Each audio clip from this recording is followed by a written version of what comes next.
Hello friends, मैं study 91 channel से नितिन गुप्ता आप सबका बहुत बहुत स्वागत करता हूं। दोस्तों बहुत बहुत स्वागत है आपका हमारे चैनल में। आज दोस्तों हम लोग मॉडर्न हिस्ट्री की क्लास को कवर करने जा रहे हैं, जिसमें आज की टॉपिक हम लोगों को पढ़ना है आर्य समाज के बारे में। इसके पहले की पूरी टॉपिक हम लोग कंप्लीट कर चुके हैं। जो लोग नए हैं मैं चाहूंगा कि आप प्लेलिस्ट में विजिट करके विषय को सीरियल वाइज से पढ़ सकते हैं। जिस भी विषय की आपको तैयारी करना है फुल डिटेल में आप क्लास को देख सकते हैं, ठीक है। इसके अलावा दोस्तों अगर आपके वीडियो देखने के दौरान कभी भी एडवर्टीजमेंट आता है तो प्लीज उसको पूरा देखा करिए, उसको स्किप मत किया करिए, ठीक है। विनम्र निवेदन आपसे, अगर इतना करेंगे तो हमारे लिए थोड़ा सा अच्छा रहेगा, ठीक है। तो दोस्तों आर्य समाज ये इतिहास का बड़ा ही अच्छा टॉपिक है, क्योंकि हम लोग कवर कर रहे हैं पुनर्जागरण काल, और पुनर्जागरण काल लगभग समाप्ति की ओर है, क्योंकि इसके पहले हम लोग ब्रह्म समाज, आदि ब्रह्म समाज, भारतीय ब्रह्म समाज, साधारण ब्रह्म समाज, वेद समाज, ठीक है, इसके अलावा प्रार्थना समाज, इन सभी तथ्यों पर अच्छे से कॉन्सेप्ट को अपने क्लियर कर चुके हैं। और आज हम लोग पहुंचे हैं आर्य समाज के बारे में पढ़ने के लिए। तो दोस्तों अगर आपको पढ़ना है आर्य समाज तो आपको जानना पड़ेगा इसके संस्थापक के बारे में। आप सभी को पता है कि आर्य समाज की स्थापना 1875 में दयानंद सरस्वती जी ने किया था। आपको इतना ही पता, इससे ज्यादा आप लोग पढ़ने की चेष्टा नहीं करते हो, लेकिन इतने से काम नहीं चलने वाला है, ठीक है। आप लोगों को डिटेल में पढ़ना पड़ेगा। इत्मीनान से आप क्लास को देखिए, काफी मजा आने वाला है और बहुत अच्छी क्लास रहेगी आपकी, ठीक है। तो दयानंद सरस्वती की अगर बात आती है दोस्तों, तो सबसे पहले थोड़ा सा उनका जीवन परिचय बहुत जरूरी है, क्योंकि अगर उनके जीवन परिचय को आप देखेंगे तभी आप समझ पाएंगे कि उनके मन के विचार क्या थे। वो आध्यात्म की तरफ कैसे उनका झुकाव हुआ, कैसे उन्होंने संसार के लिए अच्छे अच्छे कार्य किए, कैसे उन्होंने अपनी किताबें लिखी, क्या क्या कार्य किए थे, उनसे कौन कौन से प्रश्न बन सकते हैं, इन सभी तथ्यों और पहलुओं को आप अच्छे से समझ पाओगे। यानी क्या है, आपको डिटेल में तो पढ़ना ही पड़ेगा, डीप स्टडी करनी पड़ेगी, ठीक है। शॉर्टकट में काम नहीं चलेगा। तो आइए स्टार्ट करते हैं दोस्तों। अगर आपको जानना है दयानंद सरस्वती, तो सबसे पहले आप जान लीजिए इनका जन्म कब हुआ था। दोस्तों इनका जन्म हुआ था 1824 ईस्वी में। कहां पर हुआ था, आपसे अगला क्वेश्चन ये बन सकता है, तो याद रखिएगा गुजरात के मोरवी नामक स्थान पे हुआ था। कहां पर? गुजरात के मोरवी नामक स्थान पर 1824 में इनका जन्म हुआ था, ठीक है। बड़े कम उम्र के ही थे जब थे, तो इनका झुकाव जो था वो आध्यात्म की तरफ ज्यादा हो गया, वेदों की तरफ ज्यादा हो गया। ध्यान दीजिएगा मैं क्या बोल रहा हूं, आध्यात्म और वेद बहुत टिपिकल टॉपिक है, समझिएगा। एक ऐसे व्यक्ति थे, एक तरफ इनका झुकाव वेदों की तरफ था, दूसरी तरफ इनका झुकाव आध्यात्म की तरफ था, और तीसरी बात इनसे जुड़ी हुई है कि ये पुराणों को नहीं मानते थे, ठीक है। तो हम लोग बोलने में बोल देते हैं वेद पुराण, लेकिन ध्यान दीजिएगा वेद एक अलग कॉन्सेप्ट है और पुराण एक अलग कॉन्सेप्ट है। तो अभी मैं कह रहा हूं कि इनके बारे में आप अच्छे समझिए। तो 1824 में इनका जन्म हुआ था गुजरात के मोरवी नामक स्थान पर। 21 वर्ष की अवस्था में ही इन्होंने दोस्तों अपना गृह त्याग कर दिया और घुमक्कड़ी जीवन जीना स्वीकार कर लिया। उसके बाद क्या, उसके बाद यात्रा पे यात्रा करते गए और भारत के जो अन्य स्थान थे, अलग अलग स्थान थे, वहां पर जाकर के लोगों की दयनीय स्थिति को देखते गए कि कहां क्या क्या प्रॉब्लम्स है, सारे कुछ देखते गए। घूमते घूमते टहलते टहलते 3 साल बाद यानी 24 वर्ष की अवस्था में इनकी मुलाकात एक व्यक्ति से हुई। 24 वर्ष की अवस्था में इनकी मुलाकात एक व्यक्ति से हुई जिससे इनको सन्यास की दीक्षा मिली। उनका नाम था दंडी स्वामी पूर्णानंद। दंडी स्वामी मतलब जो भी दंडी स्वामी लोग होते हैं अपने हाथ में एक दंड धारण करते हैं। अगर आप कभी इमेज देखेंगे स्वामी दयानंद सरस्वती जी का, तो उसमें भी आप पाएंगे कि उनके हाथ में एक दंड होता है, ठीक है, दंड, ठीक है, होता है। तो दंडी स्वामी पूर्णानंद से इन्होंने सन्यास की दीक्षा लिया था कि कितने वर्ष की उम्र में? मात्र 24 वर्ष की अवस्था में। याद रखिएगा, मैं यहां नोट कर दे रहा हूं, दंडी स्वामी पूर्णानंद, दंडी स्वामी पूर्णानंद से इन्होंने सन्यास की दीक्षा लिया, और उसके बाद क्या हो गया, सन्यासी जीवन बिताना इन्होंने शुरू कर लिया। साथ ही साथ दंड धारण कर लिया। दंड धारण करने के बाद ही इनका नाम क्या पड़ गया, दयानंद सरस्वती। उसके बाद से इनको क्या नाम से जाना जाने लगा, दयानंद सरस्वती। अब जब ये सन्यासी हो गए तो सन्यासियों का जीवन क्या होता है, वो एक जगह से दूसरे जगह पर विचरण करते रहते हैं और समाज के लिए अच्छे कार्य करते रहते हैं। ठीक उसी तरह से इन्होंने सन्यासियों का जीवन जीना स्टार्ट कर दिया। दोस्तों 1861 में, काफी समय बीत चुका है, ध्यान दीजिएगा, 1824 में पैदा हुए थे और बात चल रही है 1861 में। 1861 में दयानंद सरस्वती जी घूमते घूमते मथुरा पहुंच गए। कहां पर पहुंच गए? मथुरा पहुंच गए। वहां इनकी मुलाकात हुई नेत्रहीन बिरजानंद स्वामी से, एक दूसरे गुरु हैं। देखिए, एक गुरु तो दंडी स्वामी थे, पूर्णानंद थे, जिन्होंने इनको दंड की शिक्षा दिया था और सन्यासी जीवन मतलब सन्यास की दीक्षा दिया था, ठीक है।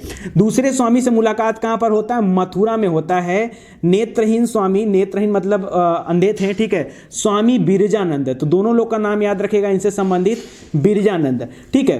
बिरजानंद से इनकी मुलाकात हुई और बिरजानंद जी से मिलने के बाद इनका झुकाव जो आध्यात्म की तरफ था वो और बढ़ गया और इनको अब जाके अपने उद्देश्य प्राप्त होने शुरू हो गए। क्यों? क्योंकि बिरजानंद से मिलने के बाद इन्होंने वेद ग्रहण करना शुरू किया, वेदों का ज्ञान ग्रहण करना शुरू किया, क्योंकि स्वामी बिरजानंद ही इनको ज्ञान देते थे, वेदों के बारे में इनको बताते थे, सिखलाते थे। किसको? दयानंद सरस्वती जी को, ठीक है। उस समय जब ये भ्रमण कर रहे थे दोस्तों, भ्रमण करने के बाद, अच्छा कभी कभी आपसे एग्जाम में पूछता है ये किसके शिष्य थे, तो ध्यान दीजिएगा ये शिष्य थे स्वामी बिरजानंद की। देखिए संन्यास की दीक्षा स्वामी पूर्णानंद से मिली जरूर थी, लेकिन शिष्य किसके थे? स्वामी बिरजानंद जी के शिष्य थे, आपको ध्यान देना है, ठीक है। एक चीज और, दूसरी बात यह दोस्तों कि जब ये सन्यासी जीवन जीते थे तो उस दौरान इन्होंने बहुत कुछ महसूस किया कि जो भारतीय समाज में रहने वाले लोग हैं उनका झुकाव धीरे धीरे पाश्चात्य संस्कृति की तरफ ज्यादा हो रहा था। लोग अपने धर्मों को छोड़ करके पाश्चात्य संस्कृति की तरफ ज्यादा झुकाव हो रहा था, उस तरफ जा रहे थे और लोग अपना धर्म परिवर्तन भी बहुत तेजी से कर रहे थे। ये चीजें उस समय की थी, उस समय एक बड़ी समस्या थी। स्वामी बिरजानंद जी के साथ जब इनका मुलाकात हो गया स्वामी दयानंद सरस्वती जी का, तो ये दोनों गुरु शिष्य ने मिल करके कुछ नया करना चाहा। दोस्तों दोनों लोग ही पाश्चात्य संस्कृति से लोगों को उबारना चाहते थे, लोगों को वहां से हटाना चाहते थे। पाश्चात्य संस्कृति से ये लोग अप्रभावित थे, ये लोग चाहते थे कि जो हमारी शुद्ध वैदिक परंपरा है वो कायम हो जाए, मतलब कि शुद्ध वैदिक परंपरा में अपना विश्वास रखते थे। कौन कौन? स्वामी बिरजानंद और उनके शिष्य स्वामी दयानंद सरस्वती, ये दोनों लोग ही चाहते थे कि हमारी जो संस्कृति है, भारतीय संस्कृति है, वो शुद्ध वैदिक परंपरा को फिर से ढाल ले, जो संस्कृति हम काफी पहले छोड़ चुके थे, भूल चुके थे, उसी की तरफ। इसीलिए दोस्तों आगे चल के इन्होंने अपना नारा दिया, पुनः वेदों की ओर लौटो। क्या नारा दिया था? पुनः वेदों की ओर लौटो, बहुत इंपॉर्टेंट है। इसके अलावा दोस्तों इन्होंने कहा था कि अच्छा वेदों को आधार स्तंभ बना करके समाज को टिकाने का काम जो किया हो किसने किया है? स्वामी दयानंद सरस्वती जी ने किया है। क्यों? क्योंकि उनका विश्वास था कि जो हिंदू धर्म है, जो वेद है, जिन पर भारतीय समाज टिका हुआ है, वो शाश्वत है, वह अपरिवर्तनीय है, वह धर्मातीत है, वह दैवी है, ठीक है। इस वजह से उनका विश्वास और मजबूत हो गया और धीरे धीरे उन्होंने क्या किया?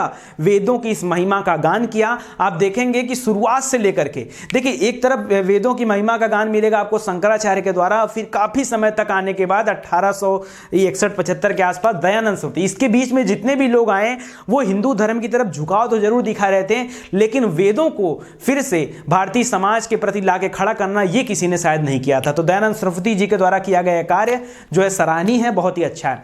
इसके अलावा दोस्तों वेदों की सार्थकता को स्वीकार करते हुए इन्होंने एक तरफ देखिए वेदों की सार्थकता को स्वीकार किया, दूसरी तरफ जो पुराण थे जो कि हमारे ही धर्म के हैं, जो हिंदू ग्रंथ थे, उनकी प्रामाणिकता को अस्वीकार किया। अब कहोगे आप सर ये क्या हो गया?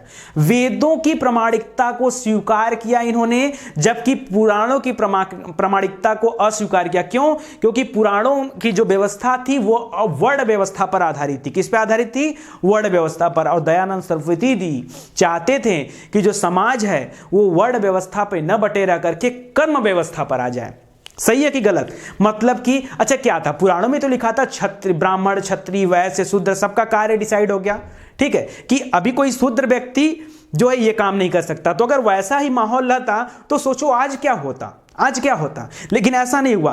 तो दयानंद सरस्वती जी ने क्या किया? उन्होंने कहा कि जो वर्ण प्रधान व्यवस्था है इसको समाप्त करके कर्म प्रधान व्यवस्था आनी चाहिए। इसी वजह से पुराणों की अवहेलना किया इन्होंने, पुराणों की प्रामाणिकता को स्वीकार नहीं किया, जबकि वेदों की तरफ इनका झुकाव पूरा था, वेदों की प्रामाणिकता को इन्होंने स्वीकार किया था, ठीक है, याद रखिएगा।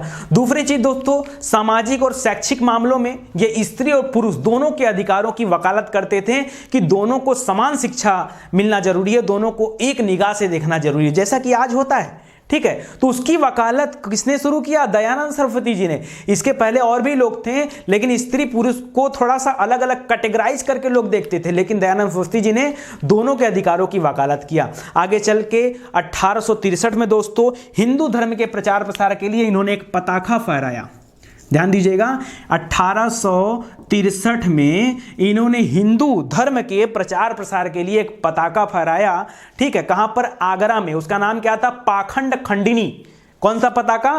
पाखंड खंडिनी। तो कई बार एग्जाम में भी पूछा जाता है पाखंड खंडिनी पताका, ठीक है। पताका माने समझ रहे हैं ना, झंडा फहराया। और कहाँ फहराया था? तो आगरा में।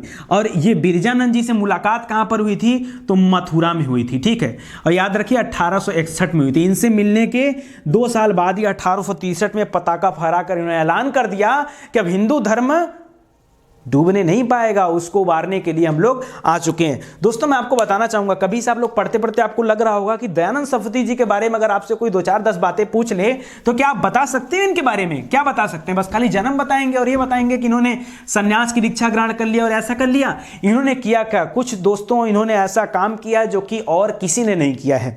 अब जैसे उन कामों को आपको गिनाना पड़ेगा, तो गिनिए। चलिए नंबर वाइज करके लिखते जाइए और सुनते जाइए। कुछ तो लिख दूंगा, कुछ तो आप समझ लीजिएगा। देखिए, जो शूद्र थे और स्त्री थे उनको वेद पढ़ने का अधिकार, सबसे पहले अधिकारों की वकालत किसने किया? शूद्र और स्त्री को वेद पढ़ने का अधिकार सबसे पहले इसकी वकालत किसने किया? स्वामी दयानंद सरस्वती जी ने। शूद्र तथा स्त्री को शिक्षा भी नहीं दिया जाता था उस समय, तो शिक्षा प्राप्त कराने के लिए सबसे बड़ा काम किसने किया?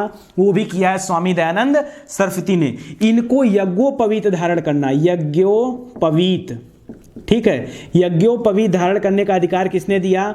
दयानंद सरस्वती जी ने। गौ रक्षा के लिए सबसे पहले अभियान किसने चलाया? किसके लिए? गौ रक्षा के लिए अभियान सबसे पहले किसने चलाया? तो स्वामी दयानंद सरस्वती जी ने। इसके अलावा वर्ण व्यवस्था के स्थान पर कर्म व्यवस्था को लाने का सबसे पहले बात किसने रखा? तो स्वामी दयानंद सरस्वती जी ने लाया भी, ऐसा नहीं कि नहीं लाया। वेदों की प्रामाणिकता को सबसे पहले किसने स्वीकार किया? वेदों की प्रामाणिकता को स्वीकार करते हुए पुनः वेदों की ओर लौटो का नारा किसने दिया? दयानंद सरस्वती जी ने। शुद्धि आंदोलन किसने चलाया? शुद्धि आंदोलन मतलब कि जिन्होंने अपने धर्म का परिवर्तन पहले से कर लिया हो उनको धर्म में वापसी का रास्ता किसने दिया? दयानंद सरस्वती ने। सबसे पहले स्वराज शब्द का इस्तेमाल किसने किया? कई बार एग्जाम पूछता है, लोग बोलते हैं बाल गंगाधर तिलक, क्योंकि उनका एक डायलॉग था स्वराज हमारा जन्मसिद्ध अधिकार, हम इसे लेकर रहेंगे। लेकिन उनसे भी पहले किसने किया था? दयानंद सरस्वती ने, ठीक है। तो याद रखिएगा, स्वराज शब्द का सबसे पहला प्रयोग किसने किया? दयानंद सरस्वती ने। स्वदेशी अपनाना और विदेशी का बहिष्कार, विदेशी वस्तुओं का बहिष्कार, ठीक है, ये कॉन्सेप्ट सबसे पहले किसने लाया? स्वामी दयानंद सरस्वती। कितना लिखेंगे? लिखते जाइए, स्वामी दयानंद सरस्वती। हिंदी को राष्ट्रभाषा सबसे पहले किसने स्वीकार किया? हिंदी को राष्ट्रभाषा सबसे पहले किसने स्वीकार किया? स्वामी दयानंद सरस्वती। तो अगर कोई आपसे पूछ देगा 2-4-10 बातें तो बता दोगे कि नहीं? बता देना, फटाफट गिना देना उनको अंगुली पे फटाफट, ठीक है। चलिए, ये सब काम करते हुए दोस्तों इतना सारा काम इनका था। अब इसमें से कुछ मोस्ट इंपॉर्टेंट जो काम थे उनको हम लोग अलग करते हैं, कैटेगराइज कर लेते हैं। जैसे सबसे बड़ा टॉपिक आर्य समाज। तो याद रखिए, दयानंद सरस्वती जी ने आर्य समाज की स्थापना 1875 ईस्वी में कहां पर किया था? बंबई में किया था, ठीक है। तो आर्य समाज की स्थापना, आर्य समाज की स्थापना इन्होंने किया 1875 में। और कहां पर किया था? तो बंबई में किया था। 2 साल बाद ही दोस्तों इन्होंने अपना मुख्यालय जो था वो ट्रांसफर करके लाहौर लेके चले गए। कहां चले गए? आप भी कहोगे सर कहां चले गए लेके? जी हां दोस्तों, अब चले गए तो चले गए। 2 साल बाद इसका मुख्यालय कहां बन गया? लाहौर बन गया। और जब मुख्यालय लाहौर बन गया तो जो पश्चिमी उत्तर प्रदेश था, जो पंजाब वाले एरिया था, यहां पर आर्य समाज बढ़ चढ़कर अपना हिस्सा लिया और आर्य समाज को काफी प्रसिद्धि भी मिली, ठीक है।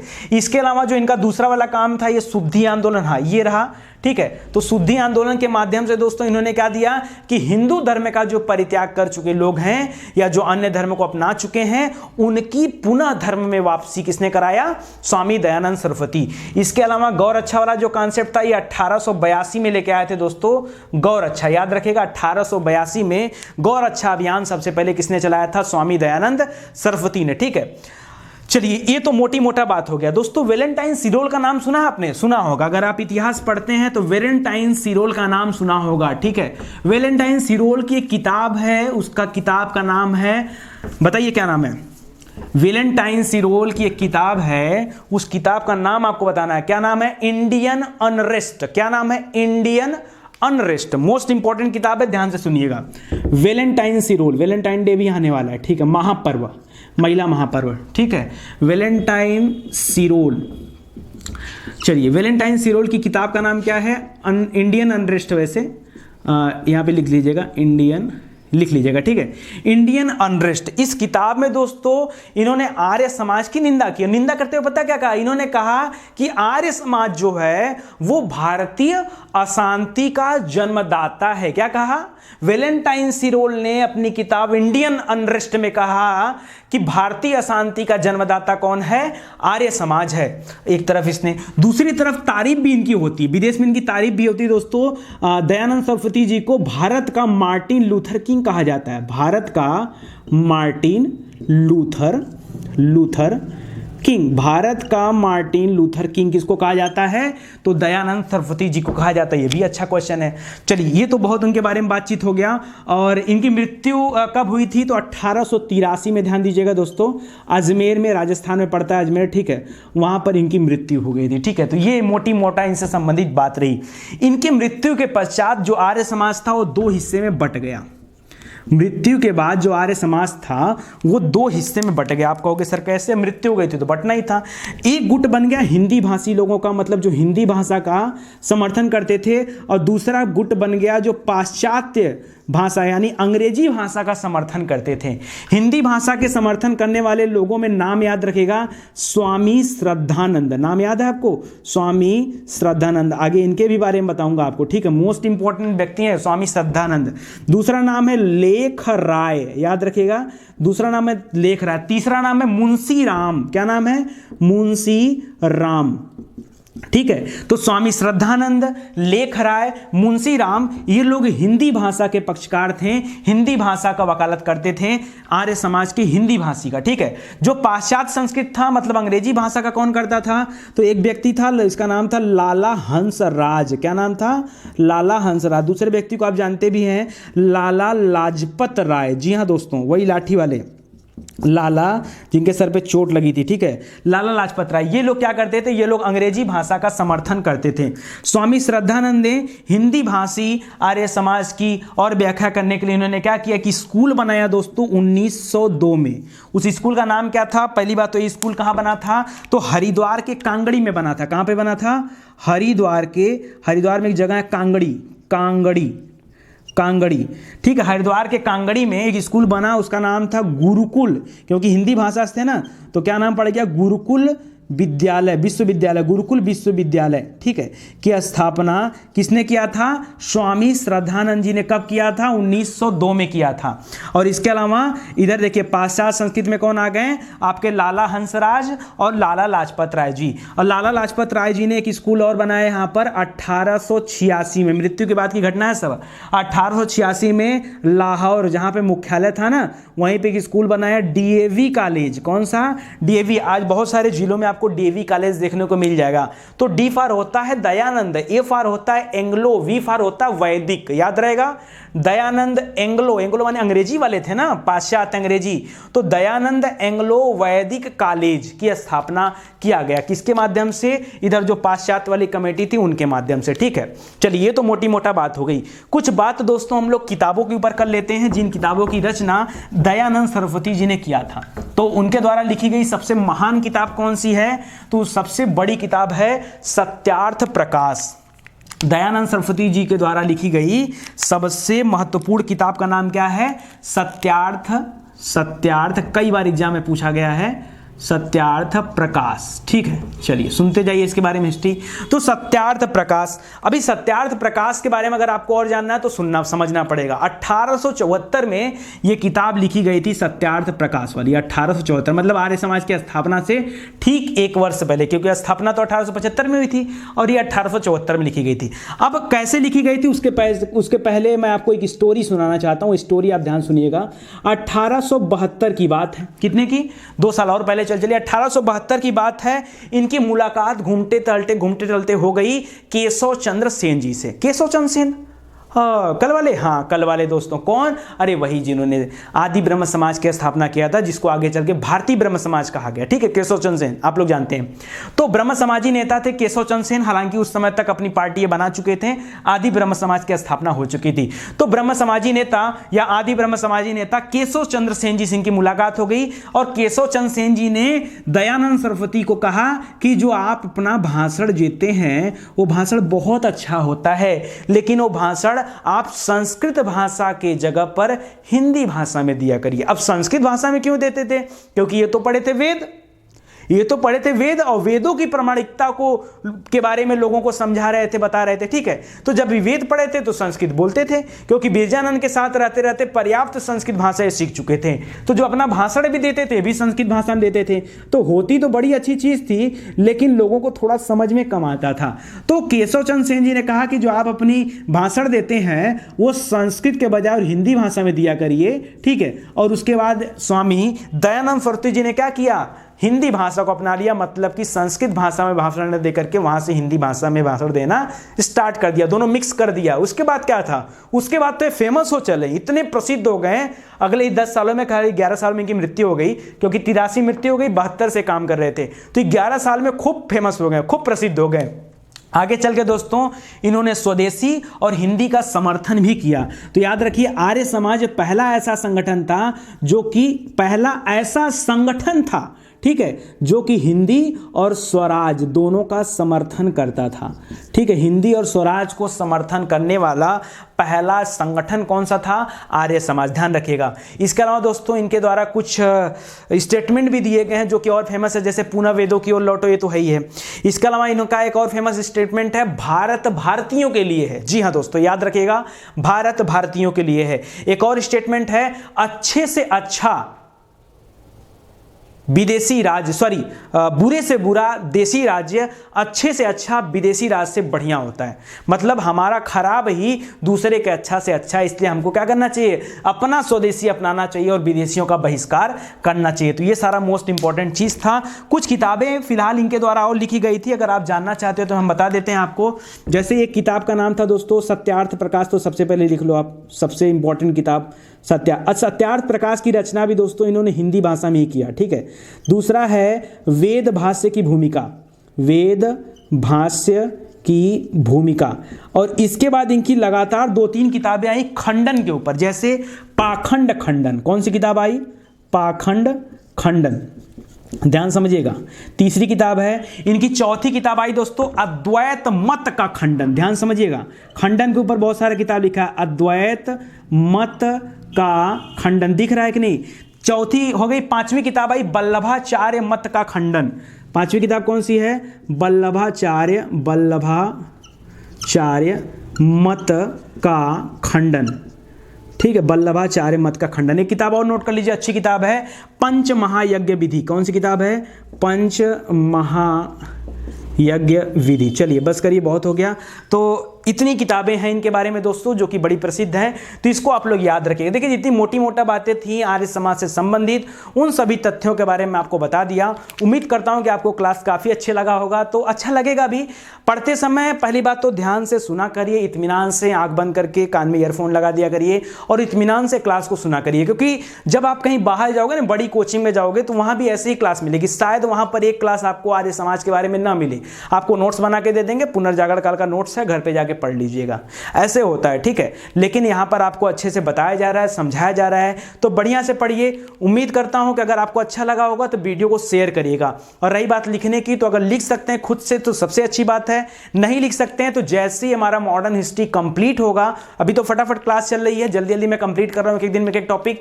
कल हम लोग पढ़ाई करेंगे दोस्तों विवेकानंद जी के बारे में और पढ़ेंगे रामकृष्ण मिशन के बारे में, ठीक है। और उसके बाद अगली क्लास देखते हैं किस चीज़ पे होता है, शायद यंग बंगाल आंदोलन मिल जाए आपको, या कुछ और भी मिल सकता है, ठीक है। तो जल्दी ये आपका पुनर्जागरण काल भी समाप्त हो जाएगा और फिर हम विजिट कर जाएंगे कांग्रेस अधिवेशन की तरफ और कांग्रेस की स्थापना वगैरह हो जाएगी, ठीक है। तो वहां से क्लास बड़ी जल्दी जल्दी खत्म हो जाएगी, क्योंकि मुझे लगता है मुश्किल से 70-80 साल का इतिहास और बचा है। आप पहुंच गए भाई, 1875 पे आ गए, अब 75 से क्या करना है? 1947 तक जाना है तो पीछे का पूरा इतिहास कवर कर चुके हैं, बस आगे का 60-70 साल का इतिहास और है, तो उसको भी हम लोग जल्दी ही कवर कर लेंगे। तो आप लोग क्या करिएगा, या तो नोट्स बना लीजिए, अगर नहीं बना पाते हैं तो वेट कर लीजिए, जैसे ही क्लास समाप्त होगी मॉडर्न हिस्ट्री की आपको PDF नोट्स दे दी जाएंगे और उसको आप लोग परचेज कर लीजिएगा, फिर आराम से वहाँ से आप चीज़ों को पढ़ लीजिएगा। ठीक है, चलिए बहुत बहुत धन्यवाद। हाँ, एक चीज़ और कहना चाहूँगा, अभी आपके मन में एक चीज़ आ रहा होगा सर कि पढ़ाई तो कर लिया सर, लेकिन क्वेश्चन प्रैक्टिस करने के लिए नहीं मिल रहा है। तो बहुत जल्दी हम एप्लीकेशन पे काम कर रहे हैं, हमारा एप्लीकेशन बन रहा है और जैसे एप्लीकेशन बनता है उसका कोई चार्ज नहीं होगा और वहां पे जाकर के आप ढेर सारे क्वेश्चन की प्रैक्टिस कर सकते हो, खूब प्रैक्टिस कर सकते हो। इतने क्वेश्चन वहां डाल दिया हूं, मेरा उम्मीद है कम से कम वहां पे मैं टारगेट किया हूं कि 50,000 से अधिक क्वेश्चन आपको मिल जाएं अलग अलग सब्जेक्ट के, ताकि आपको करने में एकदम मजा आ जाएगा। ठीक है, तो आप थोड़ा सा इंतजार कर लीजिए, 1-1.5 महीने में एप्लीकेशन बन जाएगा, टाइम लगेगा, 1 मंथ का हो सकता है 2 महीने भी लग जाए आपके लिए। ठीक है, तो वो आता जाएगा। ठीक है, चलिए, अच्छा लगा बात करके, थैंक यू सो मच।